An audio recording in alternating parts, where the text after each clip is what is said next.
Phrasal verbs are things that students are frightened of, basically. Why do you think they're so frightened? They're frightened because you've got a verb and you've got something that looks like a preposition, a particle.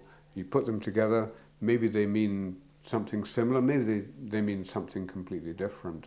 There are literal phrasal verbs, like take off your coat, take off your shoes, and idiomatic phrasal verb, the plane takes off. Right. I would have the literal ones early on and then the idiomatic ones later. So if they know take, then take off, the literal, to take off your shoes, to take off your coat will be the next step, and then the plane takes off. You teach that later. I'd be concentrating on the off, basically.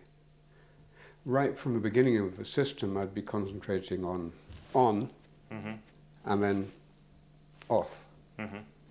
Contact, lack of contact. I could say, oh, I'm off, I'm going.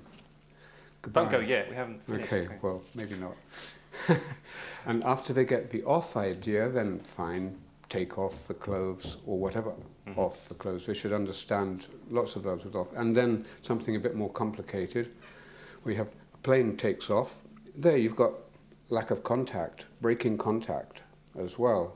In Spanish, for example, despegar, you've got the same idea. To take off a person, to pretend that you're that person. To speak in a different voice. Take off is a good one because the opposite of take off is to put on. To put on, which is the favourite verbs of the Spaniards. You put on your clothes. You can put on an accent, and if you put on an accent, you take off a person. Okay. You can put on an Andalus accent and take off Mr. Gonzalez. My Spanish students usually laugh when I say put on. I wonder why. I don't know why. I can't think. Because a lot of the time they see a verb plus like put or something and a particle, and it makes no difference to them which particle they're using. So it could be put on, put off, put in, put out. Exactly. They don't see a reason why they should be using that particular particle. So it's the particles that cause the problems. The full verbs they probably know already. Well, no, maybe not. The full verb as well. If the full verb plus particle have a completely different meaning, then that's very difficult. Make out, as in, I can't make out what the name of that ship is. They wouldn't know that verb. Obviously, if you're a beginner, you wouldn't. The preposition adds emphasis or extends the verb, like stand as a normal verb, and stand up gives it more direction. That's one particular kind of phrasal verb where with the up is, I'm not sure if the up is completeness, like shut up completely, stand up completely.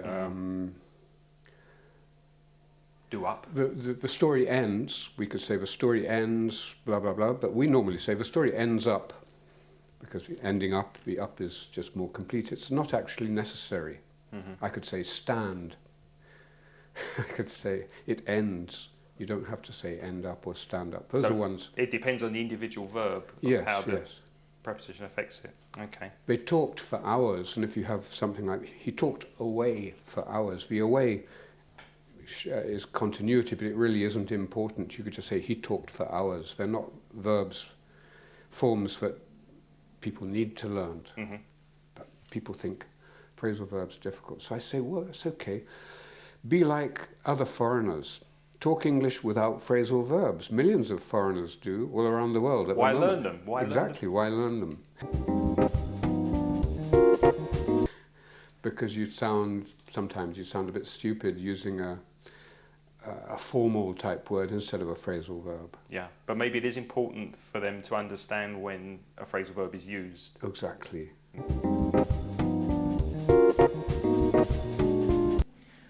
Mike, you produced a CD based on your book, Get Ahead with Phrasal Verbs. Can you talk about the CD and how students can use it to help them learn phrasal verbs?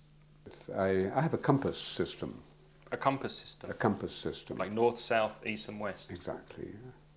to help you around phrasal verbs. I've got up, down, back, away, on, off, in and out. Right.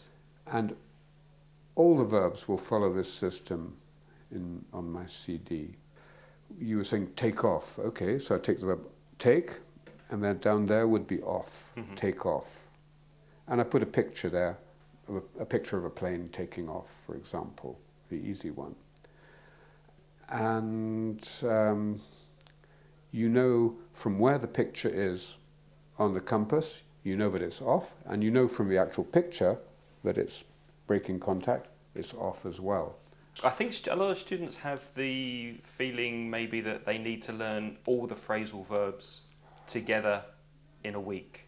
Well, there are phrasal verbs we don't know. Phrasal verbs are being invented as we speak.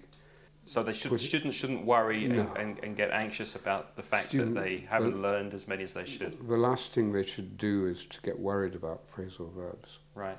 They should continue as they do now, speaking and avoiding phrasal verbs, but then little by little, as they get more confident, then they'll try and learn more. They should always make notes on the phrasal verbs, what they mean. A sentence, probably a sentence which is true for them would be better.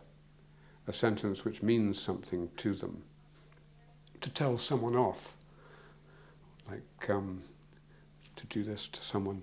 Like my mother tells me off for not telephoning more often. And that's true for you? Right. So I could just write it down. Mum has told me off for not ringing her. And the student would think of a sentence which was true for them. Right. Personalise. Personalise it, yeah. How is the CD different from the book? In the CD, I've taken the pictures, the lovely pictures by Harry Vennings, and I've put them in Photoshop, cut them up, and I've animated them. Oh, so they move. So they move. I've seen the pictures and some of them are very funny. I'm sure that helps people remember the phrasal verb and the meaning of the verb. Humour is definitely a key to remembering phrasal verbs, definitely. If someone wanted to buy your CD, where would they find it? They could find it at my website, which is www.mikehardinge.com. And can they order that on the website? Yeah, they can order it on the website, but they could see the demonstration first and read about it as well.